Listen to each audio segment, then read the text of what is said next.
नमस्कार, जय जोहार।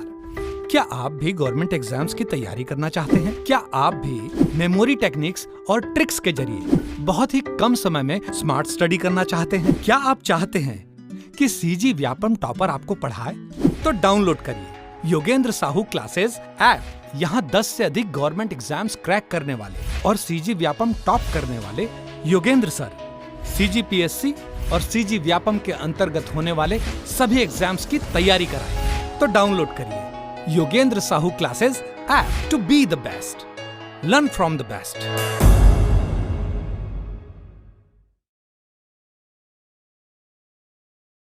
कोई भी सपना साकार करने के लिए सबसे जरूरी है सही कोच का होना। चुनिए Yogendra Sahu classes first rank को और करे अपने सीजी व्यापम सीजीपीएससी का सपना साकार।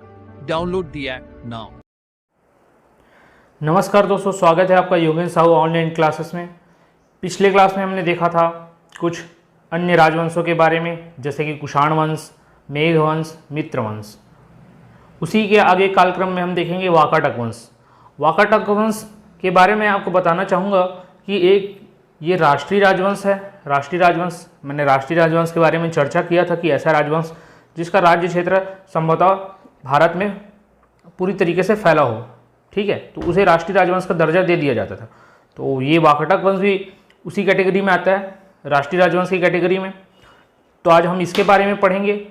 इसके बारे में शुरू करने से पहले मैं कुछ तथ्य बताना चाहूँगा कि अभी हम जितने भी वंशों के बारे में पढ़ेंगे, तो अगर कोई 200 से 300 साल तक किसी शासन क्षेत्र में राज्य कर रहा है तो उसके संभवतः 10-15 शासक आए होंगे, लेकिन सारे 10-15 शासकों को याद करना है क्या? तो कालक्रम के आधार पर आप उनका एक नाम याद रख सकते हैं कि लगातार कौन से शासक है, इसके बाद कौन है, इसके बाद कौन है, इसके बाद कौन है करके। लेकिन महत्वपूर्ण जब तथ्य बात याद करने की बात आए तो केवल प्रमुख शासकों के बारे में ही पढ़ा जाता है। प्रमुख शासक कौन, जिनके साक्ष्य हमें मिलते हैं, जिनके बारे में युद्ध की जानकारी मिली, जिनके शिलालेख प्राप्त होंगे, तो उनके बारे में हमें डिटेल में पढ़ना होगा। और जैसे मैं कहीं आगे ट्रिक बताऊँगा, तो अब तो ये ज़्यादा ही तर इसके बारे में डिटेल में आते जा रहे हैं, क्योंकि अब एग्ज़ाम व्यापम हो या पीएससी बहुत ही ज़्यादा डीप क्वेश्चन पूछने लगे, इस वजह से इनके बारे में जानकारी और भी खुलकर आ रही है अब सामने। लेकिन पहले के जैसे मैंने ट्रिक बनाए हुए हैं तो उनको मैंने थोड़ा सा प्रवर्धित किया हुआ है, तो उसके अनुसार हम याद करेंगे। और जो ट्रिक रहेगा अमूमन आप ये जानिएगा कि वो प्रमुख शासकों के नाम के लिए ट्रिक बनाया गया है, ठीक है। बाकी का नाम हम ऐसे सिंपल से भी याद कर लेंगे। बहुत रेयर कैसे कि पूछा जाए कि कालक्रम में बताइए, अगर पूछा जाता है तो हम उसको सजा लेंगे, उसके लिए आप निश्चिंत रहिए, उसमें आपको कोई दिक्कत नहीं आएगी, ठीक है। तो हम आज आगे बढ़ते हैं, वाकाटक वंश के बारे में पढ़ेंगे। वाकाटक वंश एक राष्ट्रीय राजवंश है, जैसे कि मैंने आपको बताया। सातवाहन की शक्ति क्षीण होने के बाद इनका उद्भव हुआ था। सातवाहनों की शक्ति क्षीण होने के बाद इनका उद्भव हुआ था। यह राजवंश ओरछा, जो कि महाराष्ट्र के वाकाट नामक स्थान से शुरू हुआ था। अब वाकाट नामक स्थान से शुरू होने के कारण इसका क्या है, वाकाटक वंश इसका नाम रख दिया गया, जैसे कि यहाँ बताया गया है। इस वंश का प्रथम शासक विंध्य शक्ति हुआ। अब विंध्य शक्ति को बोला जाता है कि ये वाकाटक वंश का प्रथम शासक था। विंध्य शक्ति वाकाटक वंश का प्रथम शासक था, जिसका पुत्र प्रवरसेन था, प्रवरसेन प्रथम। अब ये जो प्रवरसेन प्रथम है, विंध्य शक्ति तो वाकाटक वंश की स्थापना की, लेकिन जो प्रवरसेन था उसने हमारे जो छत्तीसगढ़ है, जो प्राचीन में दक्षिण कौशल के नाम से जाना जाता था इस वंश के समय, तो वहाँ पर इसने अपना शासन स्थापित किया, उस क्षेत्र में आकर शासन स्थापित किया।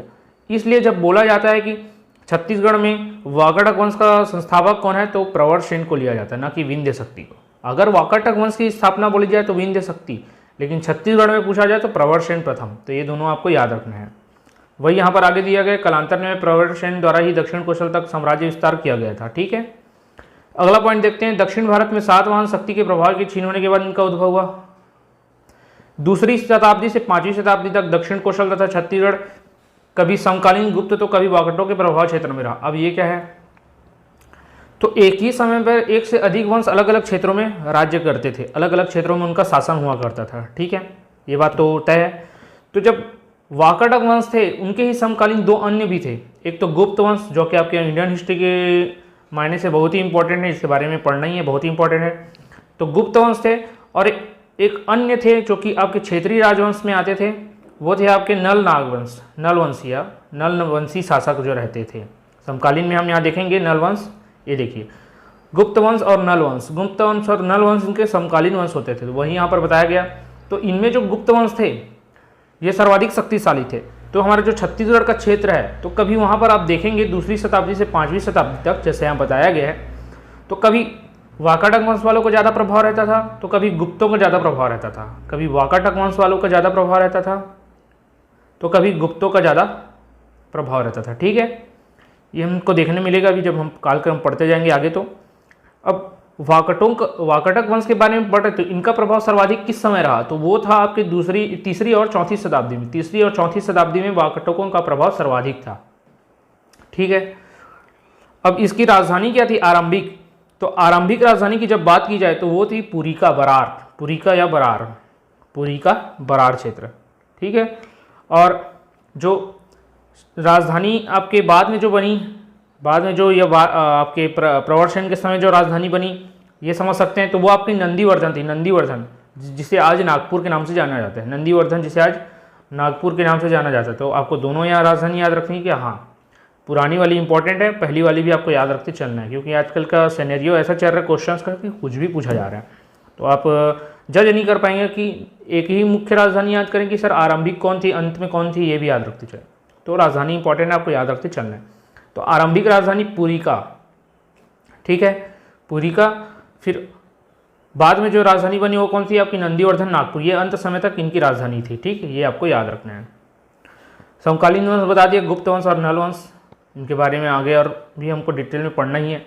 फिर वाकाटक वंश को स्वयं को ना महाराज, और गुप्त जो राजा थे वो स्वयं को महाराजाधिराज कहते थे। वाकाटक वंश की जो राजा होते थे, शासक होते थे, वो स्वयं को क्या महाराज की उपाधि दिया करते थे, और गुप्त शासक जो है स्वयं को महाराजाधिराज कहा करते थे। ठीक है, तो ये दोनों आपको याद रखना है। वाकाटक महाराज थोड़े कम शक्तिशाली, गुप्त ज़्यादा शक्तिशाली, क्योंकि इंडियन में भी इनका महत्व है, इंडियन हिस्ट्री में भी। तो महाराजाधिराज, वहाँ से आपको कन्फ्यूज़न दूर हो जाएगा। ठीक है, फिर आगे देखेंगे इनका जो शासकों का कालक्रम है, उनका एक फ्लो चार्ट बनाया गया है यहाँ, उसके बारे में हम देखते हैं, उसे अच्छे से रीड करते हैं। ठीक है,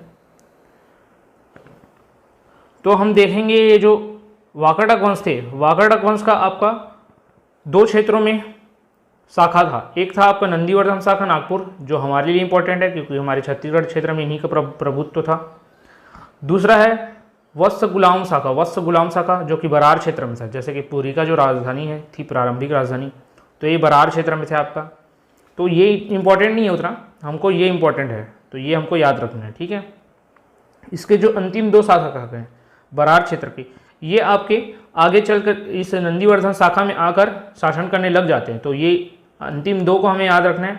ये मान सकते हैं कि प्रवर सेन द्वितीय के बाद से हमें याद रखना है। ठीक है, फिर देखते हैं अब हम कालक्रम। अभी इंपॉर्टेंट नहीं है बोला तो इसमें याद नहीं रखने वाली नहीं है, हम ये जो फ्लो चार्ट एक बार रीड बस कर लेंगे, बट आपको दिमाग में स्ट्रेस नहीं देना है कि हमें याद रख के चलना है, याद इसको रखना है। तो नंदीवर्धन जो शाखा थी नागपुर क्षेत्र में, वो उसकी राजधानी भी थी, ये हमने देख लिया। प्रथम शासक भी देख लेते कि जो संस्थापक था कौन सा, विंध्य शक्ति था। अब विंध्य शक्ति के बाद जो छत्तीसगढ़ क्षेत्र में अपना साम्राज्य विस्तार किया कौन था, उसका पुत्र प्रवर सेन प्रथम। तो प्रवर सेन प्रथम को याद रखना है। फिर गौतमी पुत्र ये अल्पकालीन था, बहुत अल्पकाल के समय के लिए शासन किया। इसके बाद इसका जो पुत्र है रुद्रसेन प्रथम, या इसी को संभवतः कहीं कहीं पर महेंद्र सेन भी मान लिया जाता है। तो रुद्रसेन प्रथम है कि महेंद्र सेन है, कि क्लियरिटी नहीं है, तो आपको दोनों नाम लेके चलना है, रुद्रसेन प्रथम प्लस महेंद्र सेन। प्लस क्यों बोल रहा हूँ, क्योंकि आपको शासन की जानकारी जो है शासन की वो महेंद्र सेन के नाम से मिलेगी, और कालक्रम में आपको रुद्रसेन के नाम से मिलेगी। तो संभवतः ये दोनों एक ही का नाम है, एक ही व्यक्ति हो सकता है, इसलिए आपको साथ में लेते चलना है। ठीक है, फिर उसके आगे आएगा पृथ्वीसेन प्रथम, फिर आएगा रुद्रसेन द्वितीय।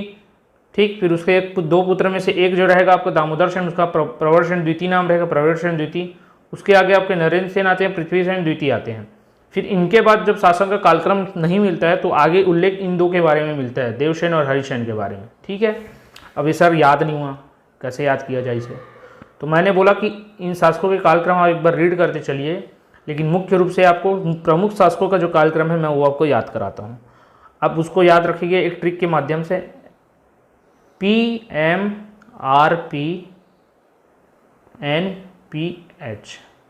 क्या बोला, PMRPNPH, PMRPNPH ये निमोनिक्स कोड है। इसके थ्रू ऐसे ही छोटे छोटे निमोनिक्स कोड बना के हम बहुत सारे चीज़ों को याद आसानी से कर सकते हैं। ये इसे निमोनिक्स कोड मेथड कहा जाता है। अगर आप अपनी तैयारी को ऐसे ही जारी रखना चाहते हैं, इन कोड्स के माध्यम से आप सारी चीज़ों को याद करना चाहते हैं, तो आप हमारे जो ऑनलाइन एप्लीकेशन है योगेन साहू क्लासेस एप्लीकेशन, उसे आप इंस्टॉल कर लीजिए और हमारे कोर्सेज से जुड़ सकते हैं। ठीक है, तो आगे बढ़ते हैं। मैंने बताया PM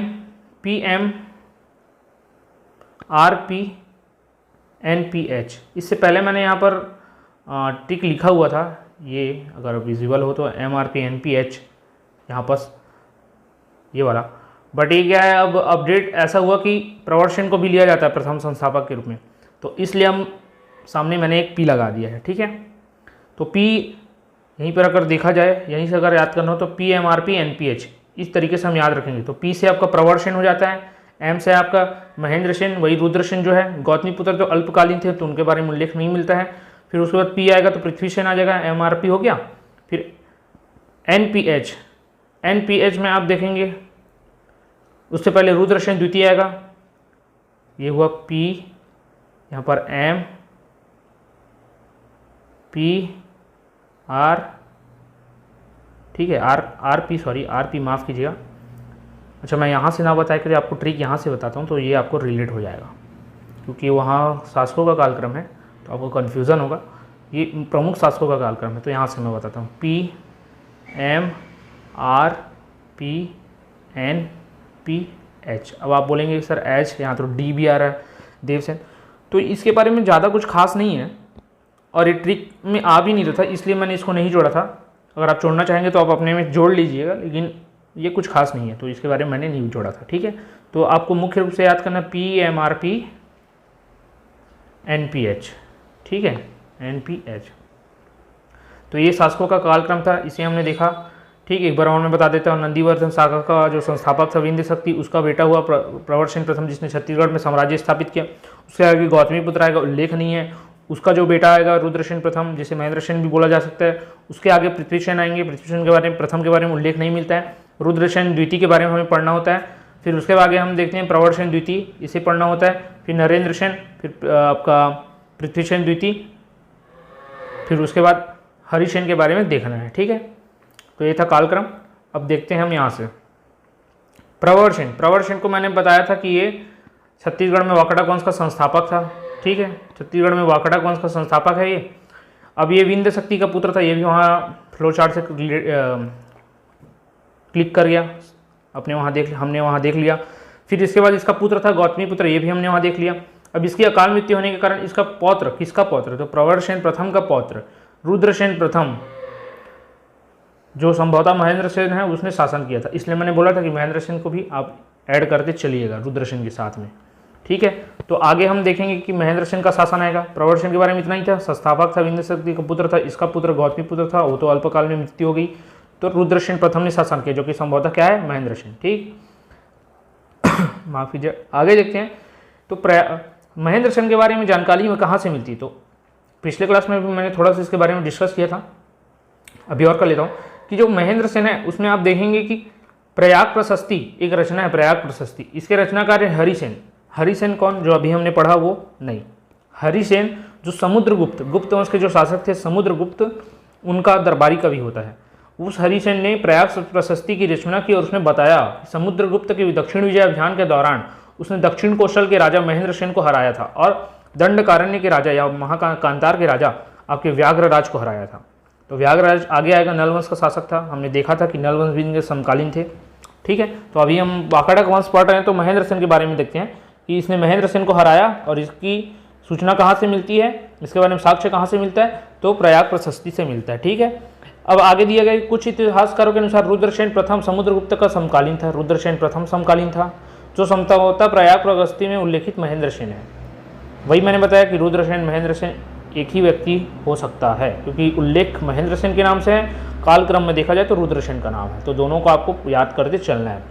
ठीक है, और इस संभवतः वर्ड जरूर याद रखिएगा, क्योंकि आपको ये जरूर याद रखना है कि जो संभवतः इसलिए बोला जा रहा है कि उसके बारे में अभी पूर्ण रूप से साक्ष्य नहीं है, दो अलग अलग जगह से अगर आपको देखने को मिले सिमिलर टाइम पीरियड में, इसलिए संभवतः माना जाता है कि ये दोनों एक होंगे। ठीक है, फिर रुद्रसेन द्वितीय, रुद्र सेन द्वितीय इसके आगे आता है। तो कालक्रम में हमने देखा था कि वो महेंद्र सेन के बाद तो सर आपका पृथ्वी सेन प्रथम आता है। जी जरूर आता है, आपको याद रख लेना है।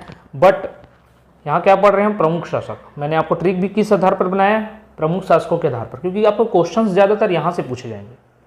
तो जहाँ से क्वेश्चन ज़्यादातर पूछे जाएंगे तो मैंने ट्रिक उसके लिए बना दिया, आपको वहीं से याद कर लेना है, ठीक है। तो अब हम देखते हैं रुद्रसेन द्वितीय, ये कौन था, तो प्रवर पृथ्वीसेन का बेटा था, ठीक है। अब रुद्रसेन द्वितीय के बारे में क्या उल्लेख मिलता है कि ये एक टाइम पे क्या होता है कि चंद्रगुप्त द्वितीय जो है, जो विक्रमादित्य हैं गुप्त वंश के शासक, उनके यहाँ भ्रमण पर जा रहते हैं, राज्य भ्रमण पे। तो वहाँ ये और उनकी जो बेटी रहती है रुद्रसेन द्वितीय और चंद्रगुप्त द्वितीय की बेटी प्रभावती, इनके बीच प्रेम संबंध हो जाता है। तो उसको जानकर चंद्रगुप्त द्वितीय क्या करते कि इन दोनों का विवाह करा देते हैं। ये खड़ूस बाप के जैसे हरकत नहीं करते हैं, और ये क्या करते हैं कि शादी करा देते हैं दोनों का, ठीक है, हैप्पी एंडिंग हो इसलिए। तो जब ये शादी कराते हैं तो कुछ समय बाद ही इनकी मृत्यु हो जाती है, किसकी, रुद्रसेन द्वितीय की। और इनके दो पुत्र रहते हैं, एक रहता है दिवाकर सेन और एक रहता है दामोदर सेन। कौन, दिवाकर सेन और दामोदर सेन। अब ये दोनों तो अभी बच्चे रहते हैं। तो इस इनके ना वयस्क होते तक जो शासन जो भी संभालती वो आपकी प्रभावती संभालती, प्रभावती के द्वारा संभाला जाता है, ठीक है। और प्रभावती के द्वारा संभाला जा रहा है। और प्रभावती किस मतलब वंश से आती थी, गुप्त वंश से। तो अब ये शासन संभाल रही है, तो गुप्तों का इधर आपका कुछ न कुछ सहयोग जरूर रहेगा, ठीक है। तो गुप्त वंश इस टाइम पीरियड में उनका हस्तक्षेप बोल सकते हैं या उनका सहयोग बोल सकते हैं, छत्तीसगढ़ के वाकाटक वंश के समय में रहा था, ठीक। अब दो पुत्र थे दिवाकर सेन और दामोदर सेन, किसके, रुद्रसेन द्वितीय और प्रभावती के। रुद्रसेन वाला क्लियर हो गया कि इसने शादी की थी प्रभावती से, जो कि चंद्रगुप्त द्वितीय की पुत्री थी। उनका मृत्यु हो गया, शासन इनके हाथ में आ गया, ठीक है। इनके दो पुत्र थे, एक दिवाकर सेन, दामोदर सेन। तो ये जो दामोदर सेन है, हम इनके बारे में पढ़ना है कि दामोदर सेन जो थे उसे प्रवर सेन द्वितीय भी बोला जाता है। प्रवर सेन द्वितीय के नाम से जाना जाता है कौन, दामोदर सेन। अब हम देखेंगे प्रवर सेन द्वितीय के बारे में। तो मूल नाम क्या था, दामोदर सेन था, ठीक है। अब इनके दरबार में ना कालिदास आए थे। कौन आए थे, कालिदास आए थे। तो मैंने पहले ही बताया कि चंद्रगुप्त द्वितीय की बेटी थी प्रभावती। रुद्रसेन की मृत्यु होने के बाद शासन संबंधी जो भी कार्य प्रभावती देखेगी, गुप्त काल से संबंधित है, गुप्त वंश से संबंधित है। तो जितने भी वहाँ के शासक रहेंगे या उनके जो सहयोग करते रहेंगे, गुप्त वंश से आकर उनका सहयोग करेंगे।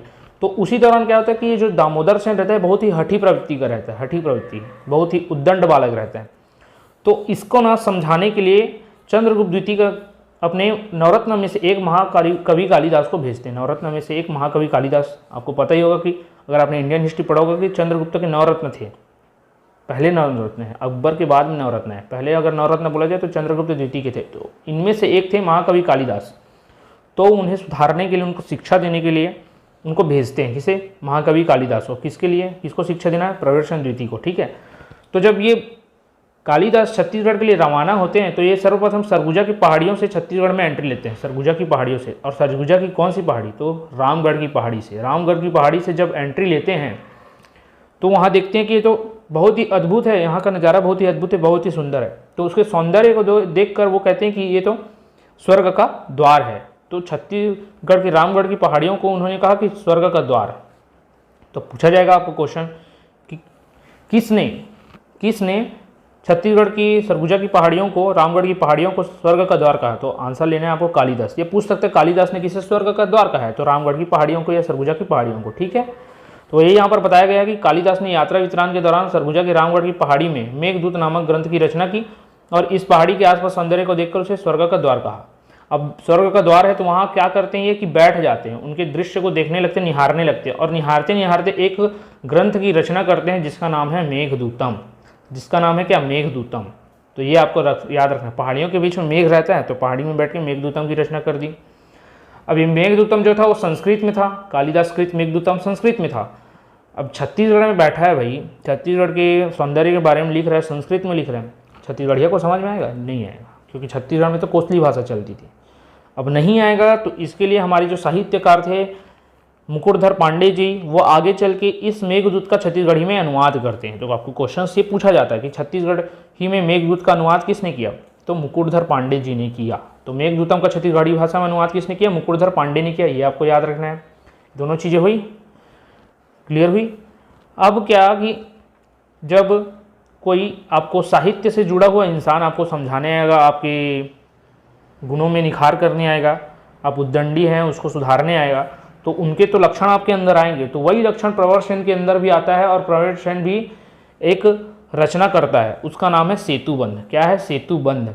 सेतुबंध अब लिखा भी गया कि ये साहित्य में रुचि रखने वाले व्यक्ति थे। क्यों थे? कालिदास जिनके गुरु होंगे उनका साहित्य में रुचि नहीं होगा तो कहाँ होगा। तो इन्होंने क्या रचना की? सेतुबंध की रचना की। और इनका धर्म क्या था? तो ये शैव धर्म को मानने वाले थे।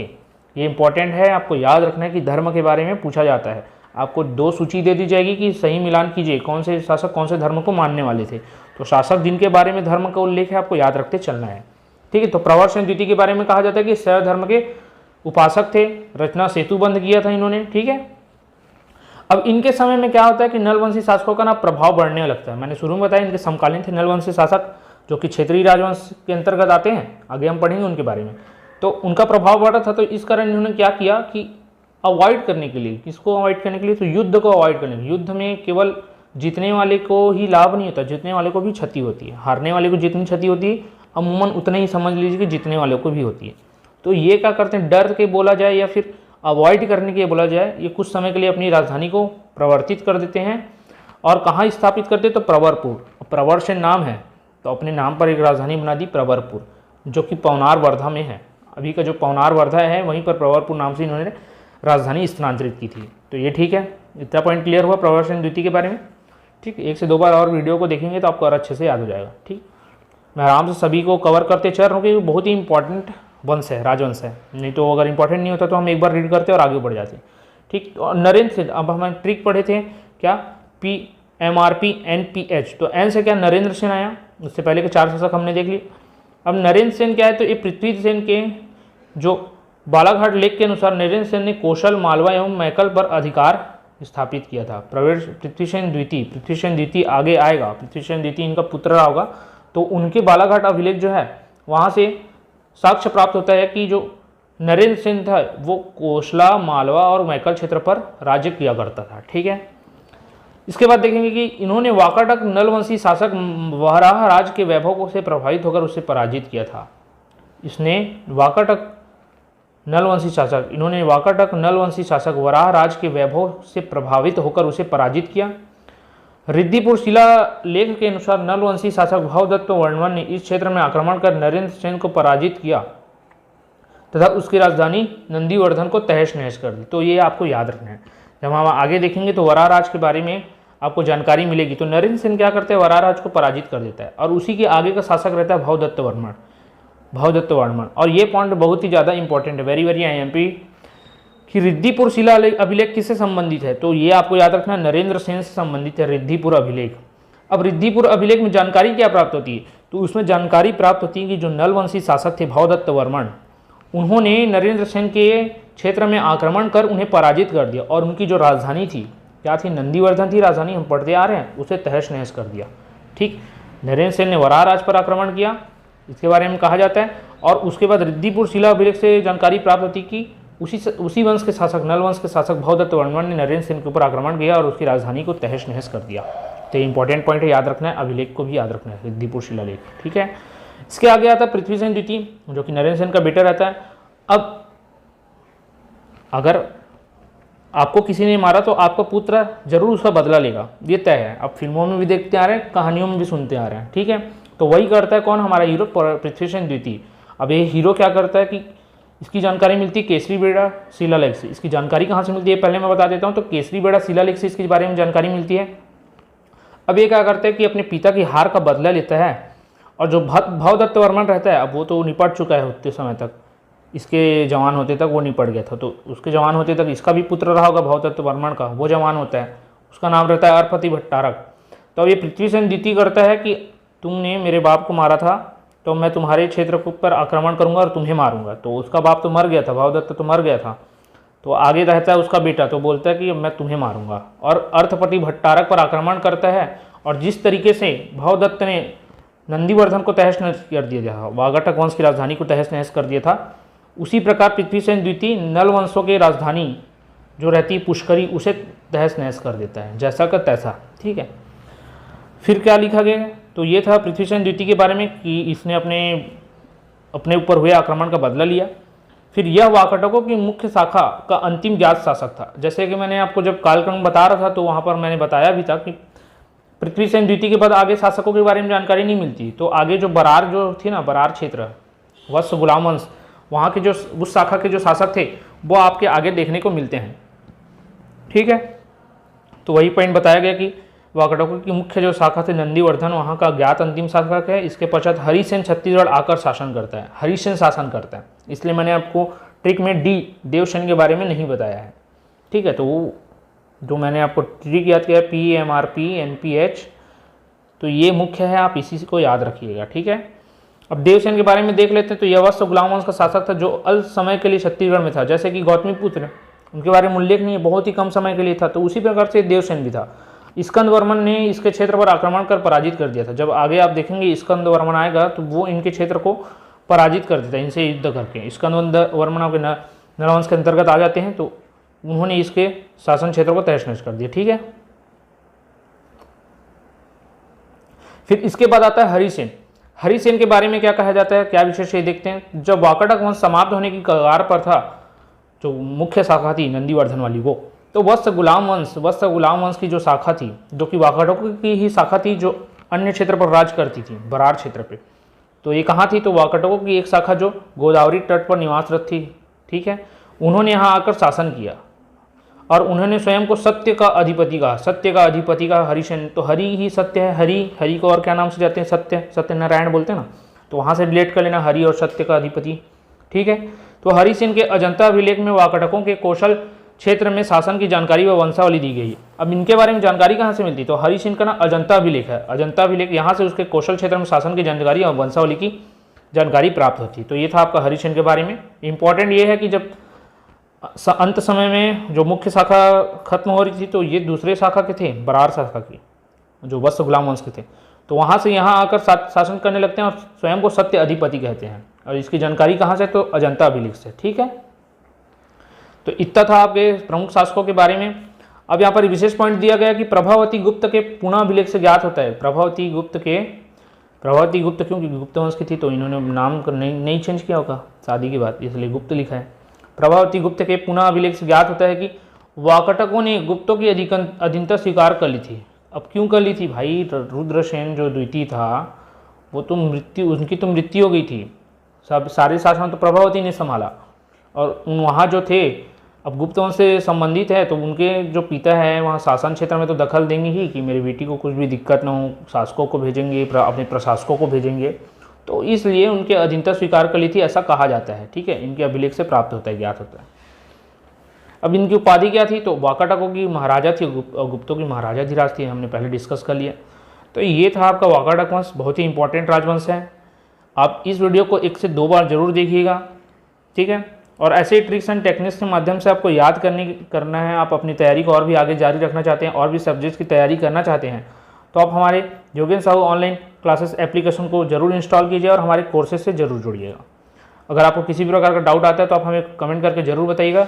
अभी के वीडियो में फिलहाल इतना ही, धन्यवाद।